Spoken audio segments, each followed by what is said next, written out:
Bonjour à tous et bienvenue dans les ateliers de Mike. Cette troisième vidéo dans l'atelier d'échecs pour vous présenter le pion.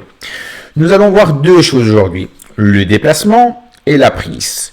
Pour le déplacement, la première fois que je bouge un pion, je peux bouger mon pion de une case ou de deux cases. Ensuite, il se déplacera toujours d'une case. Alors, nous allons voir ça en cas pratique.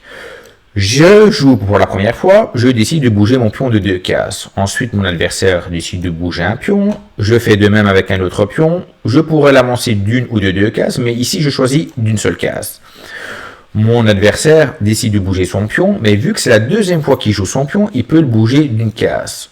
Je vais faire pareil, je bouge un pion que j'ai déjà bougé, mais on le voit, je peux le bouger que d'une seule case. Ensuite, mon adversaire bouge un autre pion de deux cases parce que c'est la première fois qu'il joue. Et je fais pareil. Voilà, ça c'est pour la règle de déplacement. Nous allons voir la prise. Alors, pour la prise, le pion est un peu une exception. Dans le sens où il prend différemment qu'il ne se déplace.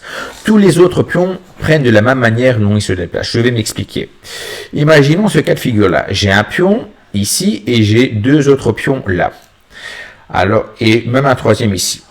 Je ne peux pas continuer tout droit parce que ce pion-là me bloque. Donc, je ne peux pas avancer. Par contre, la règle de prise dit que je peux prendre un pion devant en diagonale. Donc, une seule case devant en diagonale, ça donne, je peux prendre ce pion-là ou ce pion-là. Donc, dans ce cas-ci, je ne peux plus avancer tout droit, mais je pourrais soit prendre ce pion comme ceci, ou soit prendre ce pion comme cela. Pas les deux en même temps, donc il faudra faire un choix. Donc là, je remets deux pions comme ça pour que vous compreniez bien.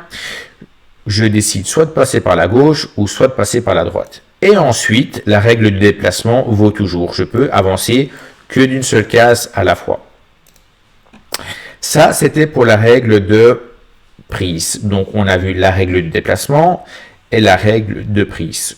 On a fait le tour de la vidéo. Et je vous souhaite une bonne journée et au plaisir de vous revoir.